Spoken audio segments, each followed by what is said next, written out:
Yeah, hello. So today I want to talk about a very interesting topic, really briefly, and that's about China not being what you think it is, or at least Chinese history not being what you thought it was, or at least the aspect of Chinese history. So,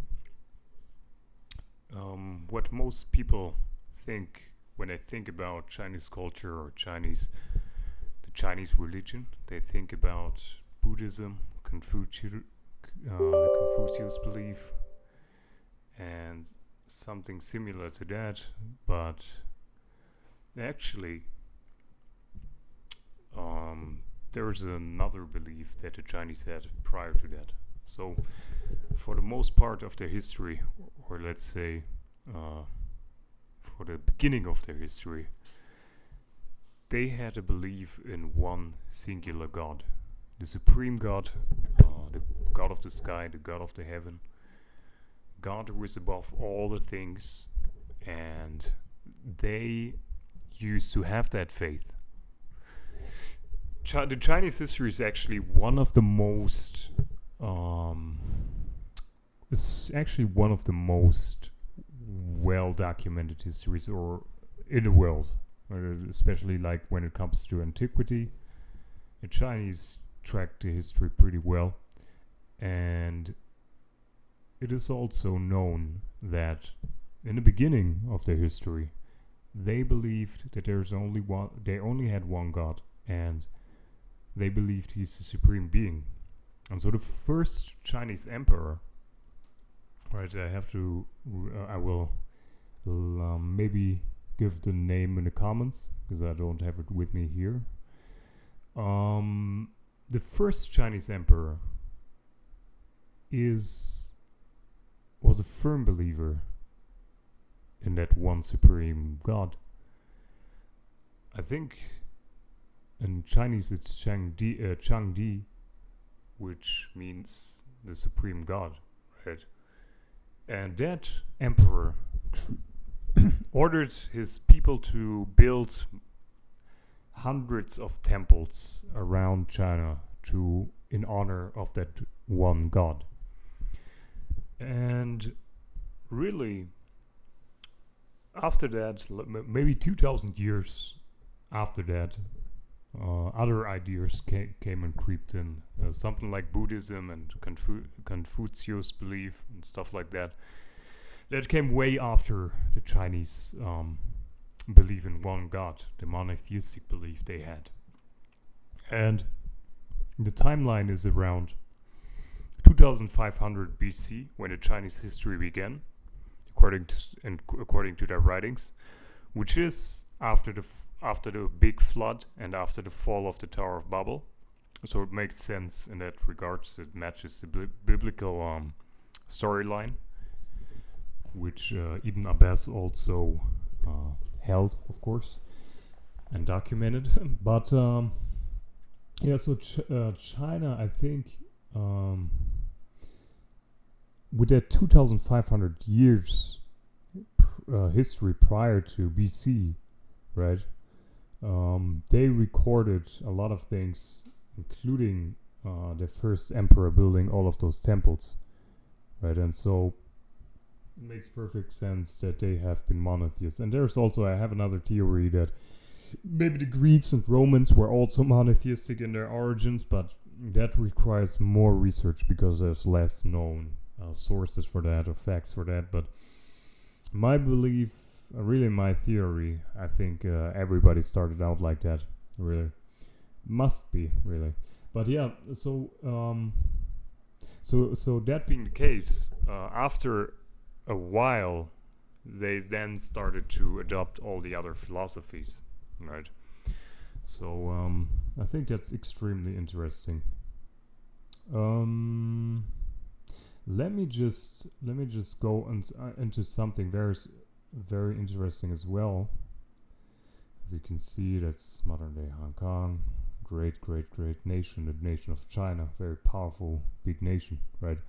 So, for our example, the word for tempter in Chinese is secret plus man plus garden equals the devil, for example. And Tempta means the devil plus trees plus cover, like Tempta, right? So what that means really is that a lot of those Chinese words reveal the Genesis story, meaning the origin creation story, right? The story in the Quran, the story in the Bible about how God created everything, right? So a lot of those words, the Chinese words, reveal that, as the word temper does. Let's check another word. 1 plus sheep is righteousness, right? So that may be a reference to Jesus Christ. Could be a reference to Jesus Christ as prophesied in the Old Testament, as the Messiah was, right? Let's go further. A boat is a vessel, 8 people. And we learn that in Noah's and the flood, and the big flood, 8 people were saved on the ark, right? So that is quite interesting. That's really interesting, I think. And there's tons of other words. I don't know if I have any more here. I don't think so, no. But that is really something you can research, and it's really amazing. And also the flood account was also recorded in Chinese history. That's I think there was Fu Hai and some other people and some animals being saved from a giant flood on a boat, right? So Noah is Fu Hai in Chinese. Very, very interesting stuff, honestly. And I would have to write down, of course, the emperor who built all of those temples. And there's also a book, which is not, I don't think it's translated, right? I don't really think it's translated. It's a volume, big book where you can where Chinese history is recorded, right? And it is written by one of the most famous Chinese historians as well. I comment his name as well. And in that book, you find the exact Genesis, like almost exactly the same Genesis description of creation, which is crazy. And also something that really reminds us of the chapter of sincerity, the 112th chapter of the Quran. So very, very interesting stuff. China was monotheist. I think most civilizations in their core were monotheist, but if you have a nation that is so well in preserving its history as China, you would see it much better and clearly. As other nations have failed to really document their history, or later on it was lost, but China, not so with China. China was very, very good at it. And that's probably why they are as powerful as they are today, as this nation holds massive amounts of wisdom and tradition that was passed down through Adam to them, right? Very interesting stuff. And I will, maybe follow, just follow up with the names of the emperor and the author of those volume books. Maybe I can even quote something, but it's gonna be, I try to quote the exact quote, which matches with Genesis, but that's interesting. And again, if you disagree or agree, let me know in the comments and show me what you think about it. And it's just a brief statement about it. It goes into lots of depth, right? And very interesting. And also in the future, maybe I do tackle the ideas of Rome being monotheist in its origin, and Greece.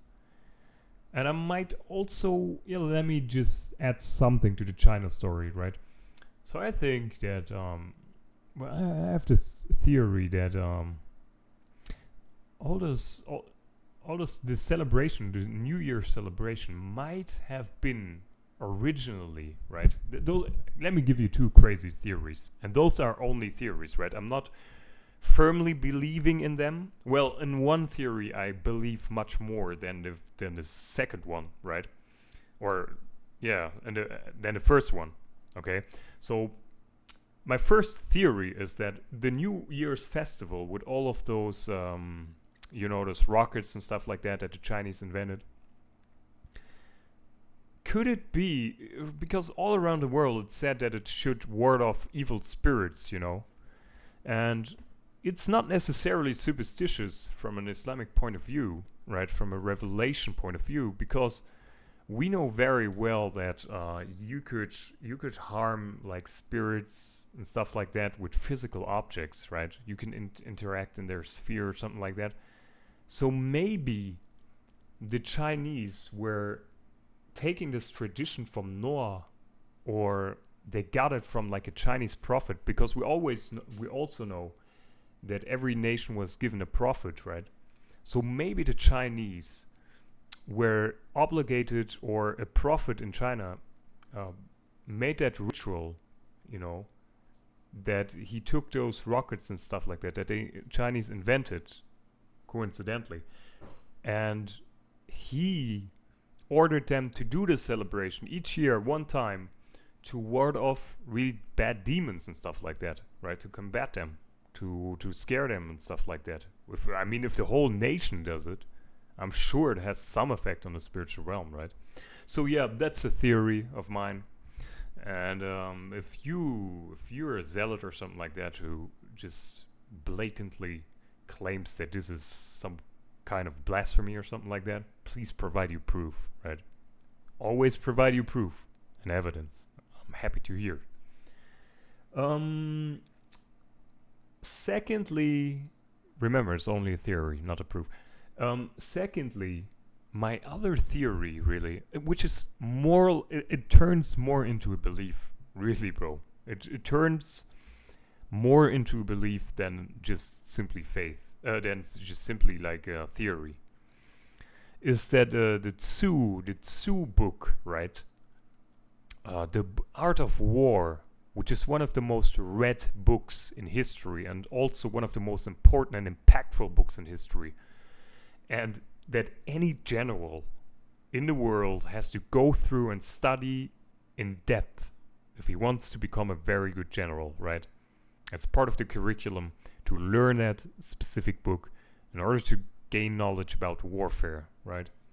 So, Tzu's book, I read it, and to be honest with you, there are so many passages which are almost like paraphrased with the Quran. They're almost paraphrased with the Quran, right? When the Quran gives instructions and stuff like that, like strategies and stuff like that, when God gives strategies, it's divine knowledge, right? He's the mastermind of everything, so he gives divine knowledge. So if the Chinese book Art of War paragraphs some of the exact same concepts, now either that dude was a genius, or he was inspired by God in some way or form. Either he had contact with an ancient Chinese prophet, could be, right? Because we know for a fact that every nation got their prophet. Or he got like dreams and stuff like that, right? Where God revealed him certain tactics and stuff like that. That could also be the case, because we know that not only believers, but also people who don't even believe can get dreams that are true and they can draw lessons out of. Example would be Pharaoh.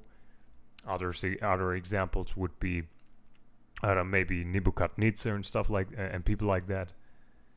And so maybe Tzu got some dreams, maybe he got contact with the prophet, but something in that book is divine, or he was just the most masterminded genius that his ideas approximated truth so closely that it almost sounded like what God revealed, right?